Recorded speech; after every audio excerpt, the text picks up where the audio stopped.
당신을 통해 메마른 땅에 샘물 나게 하시기를 가난한 영혼 목마른 영혼 당신을 통해 주 사랑 알기 원하네. 한 번 더 하겠습니다. 멀리서 오신 분들, 우리 의성에서도 오시고 구미에서도 오시고 이렇게서 당신을 통해 메마른 땅에 샘물 나게 하시기를 가난한 영혼 목마른 영혼 당신을 통해 주 사랑 알기 원하네. 아멘. 감사합니다. 네. 오늘 본문은 하나님을 떠난 이 가인이 만든 이 세상, 그것을 우리에게 보여주고 있습니다. 사실 우리 가인의 후손들은 아주 탁월한 장점들이 많은 그런 가문이었습니다. 특별히 7대손, 이 세 명의 아들, 가인의 7대손인데요. 이 세 명의 아들이 인류 문명에 있어서 아주 지대한 공로를 세운 이런 존재들이었습니다. 우선 야발은 가축업계의 시조이고 제왕격인 사람이었고, 유발은 음악계의 시조요, 또 왕인 이런 사람이었으며, 마지막 두발 가인은 정말 에디슨과 같은 발명품을 만드는 아주 천부적인 그런 재능가였습니다. 아마도 부모님들은 이런 세 명의 자녀 보면서 마음이 얼마나 뿌듯해 할까요? 아니, 이 원조가 무려 3명이나 이 집에 있습니다. 한 명만 있어도 정말 경사났다, 이렇게 우리가 자랑할 만하고 칭찬할 만한데, 어떻게 이 3명의 아들들이 전부 원조가 되고 그 업계에서는 아주 뛰어난 전문가가 되어서 이렇게 화려한 인생 그렇게 살아가는 것을 우리가 볼 수가 있습니다. 근데 이 가문에 단 한 가지가 없으므로 배가 산으로 가는 이런 일들이 일어나고 말았어요. 모든 것을 다 이루고 모든 것을 다 가지고 모든 것을 다 소유했는데도 불구하고 단 한 가지가 없으니 결국은 심판을 받는 인생으로 끝나는 이 가인의 후손들과 가문들을 우리가 보게 됩니다. 세상적으로 말한다면 이분들 굉장히 유명한 사람들입니다. 선두 개척자들이고 지혜로운 자들이며 이 명문 대가이고 전문가들이며 이 문명 발달에 아주 혁혁한 공을 세운 사람들이었어요. 하지만 한 가지를 무시했던 그 결과 그들은 끝내 탐욕에 사로잡혀 아주 잔인하고 냉정하고 비정한 그런 가문, 그런 가족, 그런 사회를 만들고 말았습니다. 여러분, 하나님은 오늘 여러분들을 우리 가문의 가정의 시조로, 시작자로 이렇게 하나님 부르셨습니다. 그렇다면 우리 가문은 도대체 무엇을 붙잡아야, 무엇을 가장 소중히 여겨야 탐욕에 물들지 않는 아주 정결한 가정, 그리고 하나님이 함께하는 든든한 가문 될 수 있는지 본문을 보면서 우리가 한번 살펴보면 좋겠습니다. 자, 먼저는 하나님 앞을 떠나지 않는 가문이 되어야 됩니다. 가인이 여호와 앞을 떠났다, 그렇게 이야기를 하고 있어요. 이 표현은 불신앙이고 가인에게는 굉장한 비극이었습니다. 인간은 이 불신앙에서 항상 그 비극이 발생이 되는데요. 여호와 앞을 떠났다라는 이 말 자체는 하나님을 나는 믿지 못하겠습니다. 하나님을 나는 믿을 수가 없어서 나는 하나님이 약속한 것 믿는 것이 아니라 내 힘으로 내 뜻을 일구어 가겠습니다. 이런 뜻이었습니다. 여러분, 동생 아벨을 죽인 자가 누굽니까? 가인입니다.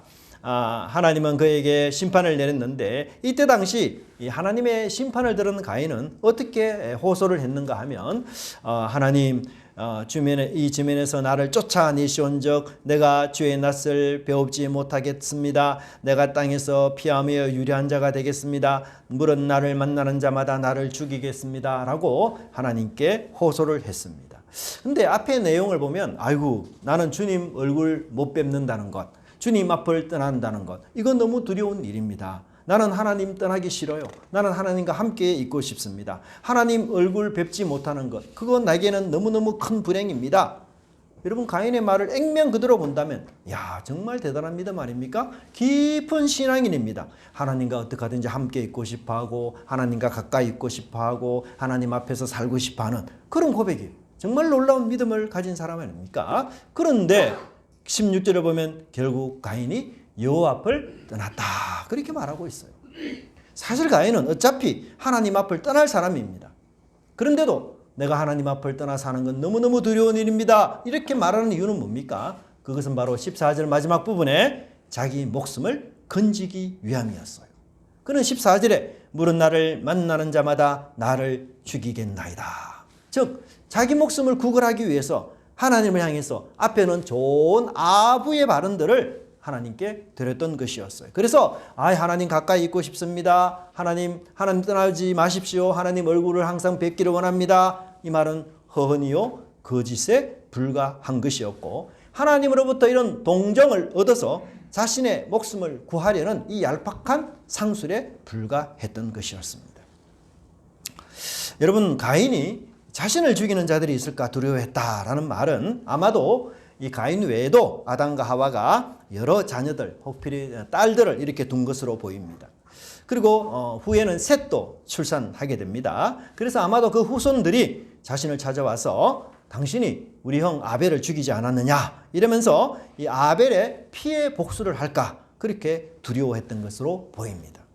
근데 참 역설이 뭐냐? 동생을 유혹해서 죽일 때에는 그렇게 담대했던 그가 이제는 자신의 목숨이 사라지는 것을 두려워하고 있어요. 참 역설 아닙니까? 동생을 죽이는 일에는 그만큼 담대했던 그가 자신의 목숨이 사라지는 일에는 이토록 두려워하다니요. 아니 동생을 죽이기 전에는 나도 죽을 거다 이런 생각 전혀 하지 않았던 거 아니겠어요? 그런데 막상 동생을 죽이고 나니 나도 죽을 수 있겠구나 이런 두려움이 든 것입니다. 여러분 이게 뭘 뜻합니까? 사단에게 탐욕에게 붙잡힌 사람들은요 한 가지 악한 일에만 목적을 두고 깊이 추진하는 그런 악한 버릇이 있어요. 그 악한 일을 이루고 난 뒤에는 어떤 결과가 임할지 어떤 피해가 내게 임할지 전혀 생각지 않습니다. 그래서 그 충동에 악한 자의 그 유혹에 일단 저질러 놓고 보는 거예요. 여러분 분노에 빠진 사람 보십시오. 앞뒤 가리지 않고 정말 일을 저르지 않습니까? 폭주하는 기관차처럼 막무가내가 됩니다. 막무가내. 일전에 제가 최근에 뉴스를 봤더니만 자동차 운전을 하다가 두 분이 시비가 붙었어요. 근데 이 운전수가 내리더니만 망치를 가지고 상대편 차의 본넷을 마구잡이로 막 때리는 거예요. 운전사가 두려워가지고 도망을 갔습니다. 그리고 경찰에 신고하고. 야, 여러분 이게 우리 욕심과 탐욕 사단에 매이게 되면 앞뒤 가리지 않아요. 네. 여러분 우리 한 주간 살면서 여러분들은 어떤 탐욕에 빠졌습니까? 탐욕인 나요. 내가 탐욕인 이런 상태. 탐욕과 내가 하나 된 상태에 이런 적은 없었습니까? 여러분 이런 유혹에 우리가 직면할 때마다 냉정하게 그 결과를 살펴보아야 합니다. 탐욕을 실천하고 탐욕을 실행하게 되면 가인처럼 탐욕에 빠질 때는 내가 전혀 느끼지 못했던 새로운 두려움, 새로운 불안 그런 것이 마구마구 물려온다는 것 꼭 우리가 기억해야 돼요. 그래서 우리가 그 성령의 힘으로 그런 탐욕의 함정에서 빠져나오는 저와 여러분이 되기를 간절히 바랍니다. 여러분 이렇게 자신이 죽을 것을 두려워했던 가인의 호소를 하나님이 해결해 주셨어요. 그래서 가인의 보복살인으로부터 하나님께서 보호해 주신 것을 보게 됩니다. 그래서 15절에 보시면 가인을 죽이는 자는 내가 벌을 7배나 주겠다. 그렇게 해서 가인에게 표를 허락해 주셨어요. 특단의 표, 아주 특별한 표. 그래서 이 보복살인으로 계속해서 살인이 이어지지 않도록 하나님께서 그렇게 조치를 취하고 안전을 보장해 주겠다. 그렇게 약속하셨어요. 가인 안전하죠. 자신이 죽을 것이라 그런 두려움에서 가인은 이제 해방이 되었어요. 그러면 가인은 어떻게 살아야 됩니까? 하나님 앞에서 하나님을 섬기면서 신앙생활하고 그렇게 열심히 살아야 되는 거 당연한 거 아니에요? 그런데 16절을 어떻게 나타납니까? 가인이 하나님 앞을 떠났다. 그리고 결혼해서 자녀를 낳고 그 자녀의 이름, 아들 이름을 에녹이라 하였으며 그 성 이름도 에녹이라 이렇게 했다. 여러분 가인이 하나님 앞을 떠났다는 얘기는 뭡니까? 저는 하나님 주시는 보호표를 믿을 수가 없어요. 아니 하나님이 말씀하시는 그 보호의 표라는 게 뭡니까? 눈에 보이는 게 아니에요. 아니 내가 목숨이 위험할 때 아이엠먼처럼 딱 이렇게 변하는 것도 아닙니다. 예? 그리고 아니 보디가드가 뭐 늘 따라다니면서 아이 가인 내가 지켜줄게요. 그런 것도 아니에요, 여러분. 아니 하나님이 뭔가 보호를 해준다면 현실적으로 눈에 보이는 보호가 있어야 되는 거 아니에요. 근데 표만 덩그러니 준다는 겁니다. 아니 내가 보호표를 받았는데 나한테 아무 느낌도 없어요. 막 순식간에 삼손처럼 무적이 되는 것도 아닙니다. 암행 의사처럼 뭐 마패를 가지는 것도 아니에요. 아이 이게 무슨 힘이 되겠느냐. 아유 나를 죽이려는 사람이 진짜 이 보호표를 보고 아유 물러설까? 내가 이걸 어떻게 믿어? 예? 그러니까 가인은 자기 눈에 보이는 것을 믿는 사람이었어요. 그러니까 하나님이 주시는 이 표를 내가 믿지 못하겠어. 그러니까 누가 이제 자신을 보호해야 됩니까? 내가 내 자신을 보호해야 돼요. 그래서 하나님을 떠나서 스스로 나 자신을 보호할 수 있는 뭘 만들었습니까? 성을 만든 거예요. 그리고 그 성 이름을 에녹이다 이렇게 붙였던 것을 보게 됩니다. 여러분 에녹은 어떤 뜻이 있는가 하면 이 개벽이라는 이런 뜻이 있습니다. 개벽. 예. 제가 어릴 때에 개벽이라는 이름을 가진 TV가 있었어요. 여러분 혹시 생각나시는가 모르겠습니다. 대우전자에서 만든 제가 이제 챗 GPT를 찾아보니까 1995년에 이 대우전자에서 16대 9대 16대 9대의 와이드 화면 이 TV를 처음 만들어 가지고 그때 이름이 개벽 이렇게 붙였어요. TV 이름이. 야 정말 대단하죠. 이 개벽이 뭡니까? 세상을 새롭게 열겠다. 세상을 새롭게 만들겠다. 정말 포부가 대단한 그런 뜻 아니에요. 근데 가인도 이름을 성을 접고 성을 쌓고 난데 그 성 이름을 개벽 뭐예요? 이제는 나 자신의 세상을 내가 새로 열겠다. 아니 표식에 불과한 하나님의 보호, 무능하게 보이는 하나님의 보호 그건 나 다 필요 없어. 그딴 거. 나는 눈에 보이는 강력한 성을 짓고서 내가 그 안에서 안전하게 영원히 살기를 원해. 여러분 에녹성에 사는 사람들의 특징이 뭡니까? 눈에 보이는 것만 믿는 사람들이에요.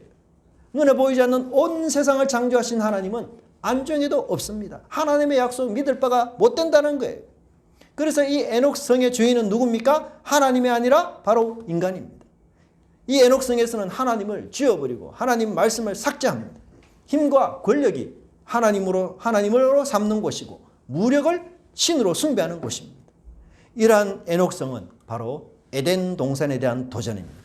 여러분 에덴 동산은 하나님께 대한 순종과 의존을 당연시하는 곳입니다. 에덴 동산에는 하나님의 보좌가 있는 곳이에요. 그런데 이 에녹성에는 가인의 보좌만 있을 뿐입니다. 창조주 하나님을 추방하고 가인이 주인 노릇하는 이 가인의 세상 그것이 바로 에녹성입니다. 에녹성은 하나님을 도전하고 하나님을 반항하는 곳입니다. 하나님에 대해서 불신하고 인간의 교만이 아주 하늘을 찌를 듯한 곳입니다. 그것은 바벨탑의 모체가 되는 곳이요 소돔과 고모라 성의 원형이 되는 곳입니다. 자신의 성을 만들고 그 안에서 안주하면서 그 안에서 주인 노릇하며 하나님 말씀을 불신하면서 살아가는 현대의 모든 사람들이 다 가인의 후손이요 에녹성의 주인들이라는 사실을 여러분 기억하셔야 돼요. 여러분 우리도 가인처럼 하나님의 은혜의 표를 받았지 않습니까? 우리도 십자가의 복음을 들었습니다. 오늘 우리 장로님께서 기도하신 것처럼 하나님의 용서가 얼마나 큰지 우리는 경험하고 알게 되었어요. 죄인이었기 때문에 마땅히 죽어야 하지만 하나님의 은혜로 우리에게 하나님 구원의 표, 보호의 표, 하나님의 엄청난 은혜를 우리에게 주셨어요. 그런데 말씀뿐입니다. 보호의 표를 준다고 하면서 우리를 부자로 만들어 줬습니까? 아니 하나님 우리를 구원해 주셨다 하는데 뭐 우리 구원받으면서 외모가 크게 바뀌었습니까? 날개가 있어가지고 막 비행할 수 있는 것도 아니에요. 아니 평생 질병에 걸리지 않는 것도 아니지 않습니까? 그러니 아니 보이는 것만 믿는 사람에게는 이 말씀을 믿는다는 것, 하나님의 놀라운 구원의 은총을 믿는다는 것, 이건 너무너무 어려울 수밖에 없는 거예요. 여러분 우리는 주일에 에덴 동산에서 하나님과 함께 거닐고 하나님께 예배하며 하나님을 이렇게 찬양합니다. 그러나 평일에는 어디로 갑니까? 에녹성으로 우리는 나갑니다. 힘과 권력이 팔개치고 힘과 권력에 따라 서열이 정해지는 이 현실 에녹성 안에 우리는 삽니다. 그런데 그 에녹성에 살면서 우리는 에덴 동산에서 하나님께 받았던 그 은혜를 망각하고 잊어버리고, 야, 믿음보다는 눈에 보이는 현실이 중요해. 눈에 보이는 힘과 권력이 중요해. 그러면서 그 현실과 권력을 쫓아 살아갈 때가 얼마나 많이 있습니까? 여러분, 세상 한번 보십시오. 모든 사람들이 에녹성을 짓고 있습니다. 화려하고 안전하고 영원할 것 같은 에녹성을 짓고서 그 안에서 나는 안전해, 나는 평안해, 나는 행복해, 나는 복받은 인생이야, 그러면서 그렇게 살아가는 사람들이 얼마나 많으며, 세상은 또한 그런 사람들에게 모두 부러워하고 있어요. 신약성경에 나오는 부자, 누가복음 12장 18절에 부자가 뭐라고 이야기합니까? 내가 내 영혼에게 이르되 영혼아 여러 해 쓸 물건을 많이 쌓아두었으니 평안히 쉬고 먹고 마시고 즐거워하자. 여러분, 이 부자도 결국은 자신이 짓고 만든 그 에녹성 안에서, 야, 이제는 나는 평생 걱정할 일 없어. 쉬고 먹고 마시고 즐거워하며 그렇게 사는 것, 야, 나는 이제 더 이상 세상이 부럽지 않아. 야, 너희들 나처럼 사는 게 복받은 인생이야. 근데 여러분, 하나님이 그 말을 듣자마자 이 부자에게 뭐라고 말하고 있습니까? 어리석은 부자여, 오늘 밤 내 영혼을 도로 찾으리니 그러면 내 준비한 것이 누구의 것이 되겠느냐. 아니, 자기 준비한 것 하나도 맛보지 못하고 하나님 오늘 밤에 데려가신대. 얼마나 어리석습니까? 여러분, 하나님을 삭제하고 에녹성 안에서 안전하게 살면은 모든 게 다 잘 될 것 같습니까? 결코 아니에요. 결코. 그런 사람 부자가 아니에요. 이 부자는 자신의 고백과 달리 결코 복을 받은 인생이 아닙니다. 하나님 판단에 뭐라고 말합니까? 어리석은 자요. 왜요? 한 가지 진리를 잊었기 때문이에요. 가장 기본적인 진리, 생명의 주인 되신 하나님을 잊어버렸기 때문에. 우리 모두는 하나님으로부터 생명의 빚진 자들 아닙니까? 예? 오늘이라도 지금이라도 주님 부르시면 세상 떠나야 됩니다. 우리가 지금까지 목숨 잃지 않고 살아가는 것 하나님의 자비와 은혜이지 않습니까? 내 삶이 아무리 구차하고 내 삶이 아무리 초라하고 내 삶이 아무리 힘들어도 죽음을 앞둔 이가 천금을 주고도 사지 못할 보배로운 시간, 그 시간을 지금 우리는 살고 있어요. 그런데도 우리는 이 에녹성에 미련을 두고 에녹성을 떠나지 않고 서성인다면 이 얼마나 어리석은 부자와 닮은 꼴이 되겠습니까? 여러분, 우리가 이렇게 살아서는 안 되는 것입니다. 에녹성이라는 이 세상, 어쩔 수 없이 이 세상에 우리는 살아가지만, 그러나 우리가 살아야 갈 곳은 어디입니까? 에덴 동산이에요. 그 에덴 동산을 항상 기억하며 하나님의 임재와 현존 앞에 살도록 우리는 힘써야 합니다. 내가 아니라 하나님과 이웃을 기쁘게 하는 일에 우리는 최선을 다해야 되고, 현실을 넘어 장차올 그 하나님 나라를 바라보며 살아야 하는 것입니다. 현실이 아닌, 힘과 권력이 지배하는 세상이 아닌 말씀의 지배를 받으며 우리는 살아가야 합니다. 여러분, 가인은요, 아이고, 다른 사람이 나를 죽일까 두렵습니다. 그래서 하나님 약속을 믿지 못하고 그는 나는 이제 내 스스로 나를 지켜보자, 이렇게 해서 크고 화려하고 위대한 에녹성을 만들었습니다. 그리고 그것에 도피하면서 영적이고 육적인 안전을 추구했습니다. 그런데 그렇다고 해서 에녹성에 사는 이 가인이 죽음을 면제받을 수 있을까요? 절대로 그렇지 않습니다. 여러분, 에녹성의 주인으로 살아가는 가인에게도 죽음의 천사는 어김없이 찾아와 그의 목숨을 마침내 빼앗아가고 말 것입니다. 그는 든든한 성을 지어서 나는 드디어 불안함이 없어, 나는 평안해, 그는 높은 성을 쌓아서 나에게는 죽음도 없어 라고 그렇게 자신감 있게 말했지만, 그 어떤 인간의 성취도 업적도 높은 탑도 우리 속에 있는 불안과 죽음을 감출 수도 막을 수도 없다는 것입니다. 그러니 이 에녹성의 안전성, 그건 뭡니까? 신화요, 속임수요, 신기루요, 환상에 불과한 것입니다. 결국 보이는 것이 가인을 속였던 것이에요. 보이는 것을 믿고 살았던 그 가인의 마지막은 뭡니까? 그 보이는 것에 의해 배신을 당해서 마침내 죽음과 심판을 받게 되는 비참한 가련한 인생이 되고 말았던 것입니다. 보이지 않는 하나님의 말씀이 진정 참 진리였다는 사실입니다.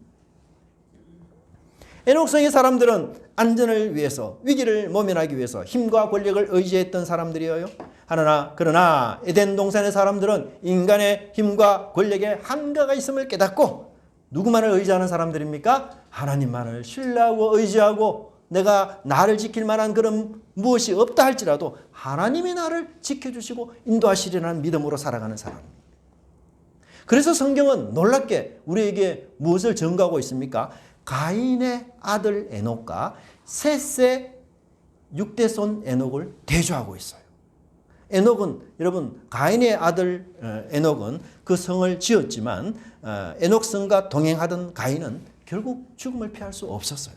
근데 하나님을 안전으로 삼은 에녹, 하나님과 동행했던 에녹은 어떻게 해요? 죽지 않고 하나님께서 그를 성천시켜 주셨던 것을 보게 됩니다. 에녹성을 만든 가인은 죽었지만 하나님과 동행했던 에녹은 죽지 않고 성천했던 사실을 우리에게 말씀해 주고 있는 거 아닙니까? 여러분 우리는 과연 어느 곳에서 살아야 할까요? 과연 누구와 함께 사는 것이 우리 삶의 소망이 되고 우리 삶의 최고의 복입니까? 우리 가문과 인생의 가족의 최고의 복은 하나님 말씀 떠나지 않고 말씀 안에서 하나님 앞에 사는 길임을 여러분 잊지 마시기를 간절히 바랍니다. 두 번째는 약함을 인정하고 하나님을 찾는 가문이 되어야 합니다. 여러분이 우리 인간은요, 약하다는 것, 낮아지는 것 이런 거 참 견디기 힘들어하고 싫어합니다. 하지만 우리 예수님 보십시오. 하나님의 모습을 다 버리시고 신성조차 다 버리시고 스스로 약해지시고 스스로 낮은 곳으로 오셨습니다. 여러분 우리가 약하다 또 낮아졌다 이걸 내가 수용하지 못하고 이거 참 부끄러운 건데 이렇게 여기는 순간 뭐예요? 사단의 덫에 끌리게 되어 있어요. 사단의 함정에 빠지게 되어 있습니다. 그래서 참 좋은 하나의 구절 한번 같이 읽어보십시다. 시작. 악마의 최고 업적은 약함을 부끄러운 것으로 강함을 자랑스러운 것으로 고착시키는 데 있습니다. 정말 너무너무 알맞는 말 같아요. 우리 여러분 나는 강하게 되어야 돼. 나는 높이 올라가야 돼. 나는 성공해야 돼. 그런 유혹에 빠지면서 우리가 온갖 죄를 다 짓고 오히려 높이 올라가기는커녕 추락하는 인생 얼마나 많이 있습니까? 여러분 약함이 여러분 부끄러운 게 아니에요. 낮아지는 게 잘못된 게 아닙니다. 오늘 본문에 나오는 이 라멕의 가문 보십시오. 강함에 도취되었고 강함을 추구했습니다. 힘과 권력을 선택한 이 라멕이 만든 세상, 혼란과 무질서의 세상이요, 폭력이 지배하는 세상이요, 하나님을 떠나 문제가 많은 세상으로 만들고 말았습니다. 약함은 거부하고 강함만 추구했던 이 라멕이 만든 세상, 인간이 주인이 되어서 권좌에 오르게 되면 이 세상은 여러분 어떤 일이 생길까요? 하나님을 무시하는 인본주의가 판을 치고 하나님을 지우고 인간이 영웅이 되는 그런 세상, 진리가 무시되고 인간의 기술과 문명이 최고로 숭배받는 세상, 여러분 그런 세상은 결코 살기 좋은 세상이 아니에요. 여러분 놀랍게도 라멕은 중혼죄를 지은 사람입니다. 최초로. 자, 4장 19절에 말씀해 보면 라멕이 두 아내를 맞이했다. 여러분 하나님은 일부 일처를 정하지 않았습니까? 근데 이 라멕이 중혼죄를 두 아내를 거느렸어요. 이렇게 해서 가정에 혼란을 지금 주고 있습니다. 여러분 여러 아내를 거느린다는 것 그거 쉬운 일이 아니잖아요. 아무나 함부로 할 수 있는 것도 아니에요. 일단 뭐가 없으면 안 됩니까? 돈이 없으면 안 돼요. 지참금이 필요하잖아요. 고대 근동에서. 지금도 뭐 여러분 유튜브 이런 거 한번 보시면 여행 가다가 어느 나라에 그 유튜버에게 우리 딸을 줄 테니까 좀 데려가라. 그런데 돈을 줘야 된다. 지참금 요구하는 데가 많아요. 중국에도 지참금이 없다고 말하지만 지참금 때문에 막 결혼에 파행이 있고 이게 혼란스러운 일들이 있다는 소식도 제가 들어봤습니다. 신부를 데려오기 위해서는 지참금 필요해요. 권력도 있어야 됩니다. 여러분. 이 라멕은요 당시 왕과 같은 이런 존재였습니다. 그래서 이 라멕은 얼마나 그 악한 사람인가 하면 가인을 위해서는 벌이 7배이지만 자신을 위해서는 벌이 몇 배나 된다고요? 77배나 된다고 엉뚱치 큰 소리 쳤던 사람이었어요. 내가 법이다. 나의 말이 법이다. 이런 사람이었습니다. 여러분 라멕은 가인의 6대 손이거든요. 그런데도 하나님께서 이 가인에게 한 말이 전해지고 이어지고 후손 대대로 이어진 것 같아요. 그래서 이 라멕이 6대 손이지만 자기 할아버지가 말했던 가인을 위해서는 벌이 7배라라는 말을 다 기억하고 있었던 것이었습니다. 여러분 하나님께서 가인을 위해서 벌을 7배나 주겠다 이 말은 여러분 가인을 옹호해서가 아닙니다. 그렇죠? 보복 살인을 막기 위함이었어요. 야, 가인이 의인이니까 가인을 죽이면 안 돼. 그런 뜻이 전혀 아니었어요. 여러분, 가인에게 힘을 팍팍 실어주기 위해서 하나님이 이런 말씀한 것도 아닙니다. 여러분. 그런데 이 라멕은 자신의 선조이자 최초의 살인자 가인을 찬양할 뿐만 아니라 가인의 살인보다도 나는 더한 살인을 하겠다라고 호언장담을 하고 있는 것입니다. 정말 라멕은 이 법과 질서, 진리를 무시하고 폭력과 힘이 지배하는 조폭 같은 그런 세상을 만든 이가 바로 라멕이라는 것을 우리가 알 수가 있어요. 그런데 여러분, 이 라멕이 누구를 위해서 이 노래를 누구를 향하여 부르고 있는가 한번 잘 보십시오. 4장 23절 한번 같이 한번 읽어봅시다. 시작. 라멕이 아내들에게 이르되 아다와 실라여 내 목소리를 들으라. 라멕의 아내들이여 내 말을 들으라. 나의 상처로 말미암아 내가 소년을 죽고 나의 상음으로 말미암아 소년을 죽고. 여러분, 이게 부부 사이에 평소 하는 대화입니까? 너무너무 이상하지 않습니까? 아니, 라멕이 자신의 두 아내에게 아주 자랑스럽다 이런 노래를 부르고 있어요. 이게 노래입니다, 노래. 여보, 오늘 내가 길을 가는데 나한테 어깨빵 시비 건 사람 있잖아. 내가 그놈 완전 아작을 내주었어. 그 어린 놈인데도 나를 무시하고 이렇게 해서 내가 다시는 까불지 못하게 비읍시옷으로 만들어줘 버렸지. 그게 무슨 노래입니까? 그게 부부 사이에 할 얘기입니까? 아니, 정상적인 부부가 맞습니까? 아마도 정상적인 부부라면 이 남편의 노래를 듣는 순간 아내가 어떻게 하겠어요? 노발대발 하겠죠. 당장 당신 집에서 나가라. 듣기도 싫고 꼴도 보기 싫다. 그래서 아내가 추방 명령을 내릴 거 아니에요? 그런데 라멕이 이런 노래를 버젓이 자기 두 아내에게 노래를 부르고 있어요. 아니, 정말 자신의 이런 무용담을 들려주고 싶으면 누구에게 해야 되겠습니까? 이게 자기 부하들에게 해야 되지 않겠어요? 자기를 지지하는 대중들에게, 군중들에게 이렇게 말해야 되지 않겠습니까? 그런 사람은 그렇게 하면 그 사람들이 환호하고 박수 치면서 라멕 막 이러면서 연신 환호하지 않겠어요? 아니면 이런 노래, 여러분 딱 부를 수 있는 노래가 어디입니까? 어디? 감옥. 감옥은 죄수들이 있는 곳이에요. 그러면 그분들은 거기서 내가 사회에서 얼마나 크고 대단한 죄를 저질른지 막 서로 자랑합니다. 서로 자랑. 나는 이런 악질이야. 막 이러면서 자기 이 죄에 대한 간증을 막 합니다. 그러면 끝나면 그 맞은편에 있는 사람이 나는 너보다 더 악질이야. 나는 이런 죄를 지었어. 이러면서 막 또 간증을 막 합니다. 이렇듯 경쟁하듯 자신들의 악을 떠벌리고 자랑하는 그런 곳이 감옥이 아니어야 합니까? 그죠? 사실 보면 교회는 죄를 지었다라고 슬퍼하고 회개하며 고백하는 곳이라고 한다면 감옥은 반대로 나 죄 지어서 자랑하고 떠벌리는 곳 같아요. 그런데 라멕이 자기 아내에게 이 노래를 들려주다니요. 죄인들이 가득한 감옥에서 자랑하듯 불러야 될 그 노래를 이 가정에서 부르다니요. 이게 무슨 뜻입니까? 한마디로 라멕은 가정이 있는 사람이에요, 없는 사람이에요? 가정이 없는 사람이에요. 가정이 없는 사람. 가정은 여러분 우리 안식처 아닙니까? 세상에 그렇게 숱한 경쟁에 시달리더라도 힘들어도 가정에 오면 위로받고 용서받고 긴장이 풀리고 그래서 다시 세상을 이길 수 있는 힘, 위로와 격려의 힘 얻는 것 가정 아니에요? 이 잔인한 세상에서 경쟁에 아주 무차별의 공격을 받는다 할지라도 가정에서 위로하고 격려하고 쓰다듬어주고 힘을 주면 다시 우리가 이 세상 향하여 나갈 그런 힘을 우리가 얻지 않습니까?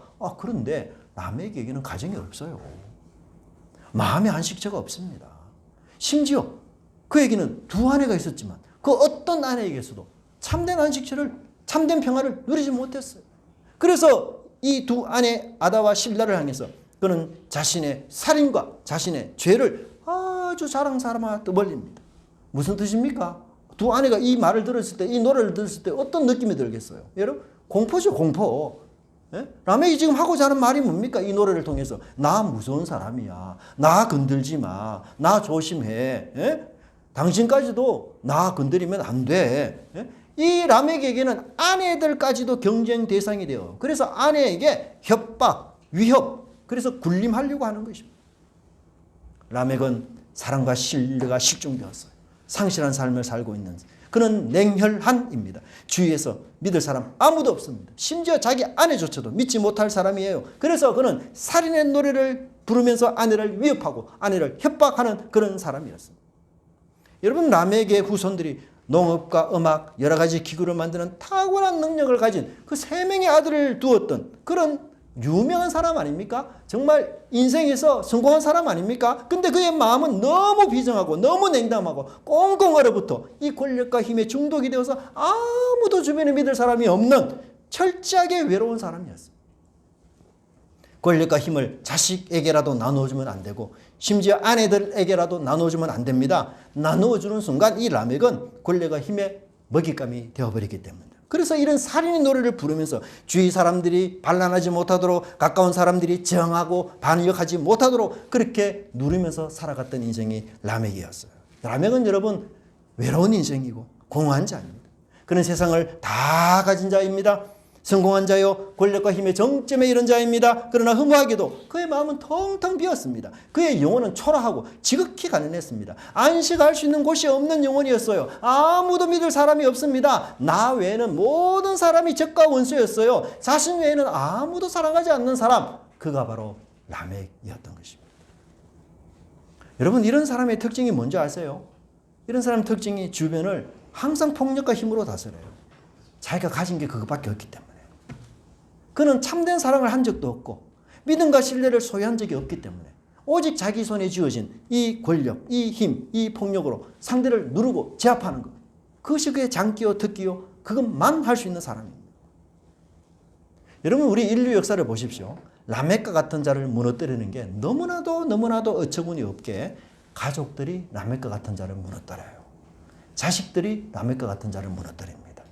아내들이 라멕과 같은 자를 무너뜨리고 친한 친구들이 배신해서 그 라멕과 같은 자를 무너뜨리는 이런 인류 역사를 우리는 보게 됩니다. 여러분 잘 아는 헤롯 보십시오.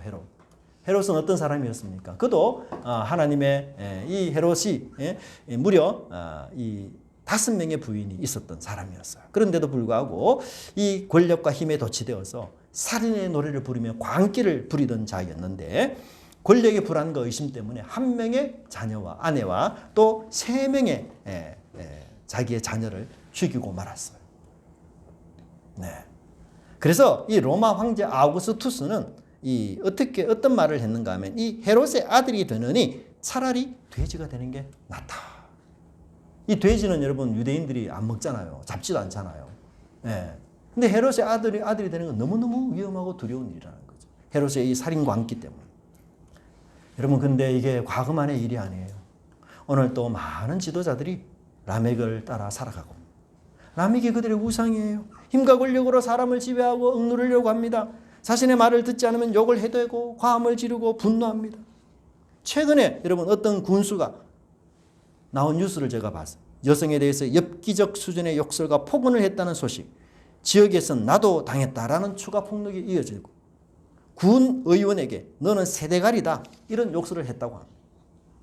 제가 또 어떤 뉴스를 보니까 이 교회 건물 철거 과정 속에서 이건이 개입돼 가지고 하청업체 직원들을 그게 뭐 철거업체 사장이겠죠 불러다가 이 하청업체를 그 교회 철거 과정에서 얼마나 욕을 해대고 구타하고 때리고 이 하청업체 직원이 좀 이상하다. 왜 사장님이 뭐 카페라든지 이런 데서 만나지 않고 교회 폐허 건물 쪽에서 만나자고 하지? 좀 이상한 낌새가 있어가 이 하청 직원이 녹음을 했어요. 근데 그 녹음 안에 고스란히 이 사장이 욕을 하고 그를 때리고 하는 게 다 담겨 있는 거예요. 오늘날도 여러분 이런 사람들이 많습니다. 명품 시계를 차고 멋진 양복을 입고 럭셔리한 고급차를 몰고 다니지만 실제로는 마음속에 라멕과 같이 비정하고 냉정하고 조폭과 다름이 없이 힘과 권력에 도취되어서 법을 무시하고 사람을 무시하고 자신의 욕망을 위해서 폭주하는 이런 사람들이 너무 많다는 거예요. 그런데 여러분 우리도 이런 사람 비판하지만 우리 역시 막강한 권력을 쥐었을 때 이들보다 더 못난 모습으로 이들보다 더 추한 모습으로 살지는 않을까. 그런 염려 안 됩니까? 우리 가끔 그런 얘기 하잖아요. 내 손에 힘만 있어 봐라. 내가 높아지기만 했어 봐라. 내가 누구 아는 사람만 있어 봐라. 그러면서 우리가 권력과 힘을 쥐면은 나를 힘들게 하는 사람 문개에게 그렇게 하려고 하지 않겠어요? 그 라멕의 본성은 여러분 라멕에게만 있는 게 아닙니다. 우리 모두에게 다 있는 거예요. 예? 이 세상 보십시오. 절대 권력은 절대 부패하고야 만다는 이런 모습들을 보면서도 여전히 우리 인간은 절대 권력을 꿈꾸고 있지 않습니까? 예? 죄에 쉽게 물들 수 있는 죄인입니다. 이런 라멕의 영성, 이런 라멕의 롤로부터 우리가 해방받기 위해서는 하나뿐이에요. 겸손하게 하나님 말씀 가까이 하고 내 진정과 마음을 다해서 하나님을 사랑하고 그 길에서 여러분 떠나지 마시기를 바랍니다. 여러분 약함과 초라함이 잘못된 게 아니에요. 약할 그때가 오히려 우리는 뭐하다? 강한 것입니다. 왜? 위대하고 강하신 주님이 나를 떠나지 않기 때문이에요. 그래서 약할 그때가 가장 나답고 내가 겸손의 노래, 예수님의 노래를 부를 수 있는 가장 위대한 순간이 바로 약할 그때라는 사실을 여러분 반드시 기억하시기 바랍니다. 그래서 우리 입술에는 라멕의 노래가 아니라 누구의 노래? 예수님의 노래가 우리 입술에 울려 퍼져야 됩니다. 예수님의 위대하심을 찬양하고 나는 낮아져도 나는 약해져도 아무 상관이 없다는 믿음으로 주님의 노래를 여러분 이번 주간 내내 찬양하며 그런 입술이 울려 퍼지는 여러분의 가정과 가문 또 우리 개인 성도님 되시기를 간절히 바랍니다. 기도하겠습니다. 하나님 감사합니다. 오늘도 이 주님의 말씀 통하여 이 땅에 우리 가문과 우리 아버지 하는 가정들을 어떻게 말씀 가운데 바로 세워나가야 될지 다시 한번 생각하고 깨닫게 하시니 감사함을 드립니다. 하나님 우리 가정 하나님 앞에서 떠나지 않는 가정들 아버지 개인들 다 될 수 있도록 주께서 함께하여 주시옵시고 권력과 힘으로 이 세상을 아버지 하나님 다스리는 이 세상의 라멕과 같은 사람들의 노래를 저희들 입술에서 제거하시고 우리 주님만을 찬양하는 아버지 하나님 그런 입술의 노래들을 허락해 주시어서 약할 그때가 곧 강함이라는 그 믿음 가운데 하나님 우리가 약함도 낮아짐도 추함도 기꺼이 수용하며 주님 앞에 겸손하게 살아가는 그런 인생 될 수 있도록 인도하여 주시옵소서. 강함을 추구하고 강함에 도취되어 따라가다가 하나님 말씀 무시하고 없이 하는 짐승과 같은 존재가 될까 두렵습니다. 저희들 구원해 주셨사오니 항상 아버지 하나님 에덴 동산의 그 은혜를 잊지 않게 하시고 비록 애녹성 세상과 같은 애녹성에서 살고 있지만 우리가 가야 될 본향 에덴 동산이라는 사실을 한시도 잊지 않고 주님 앞에서 겸손하게 살아가는 저희 성도들 될 수 있도록 주께서 축복하여 주옵소서. 감사드리고 예수님 이름으로 기도드리옵나이다. 아멘.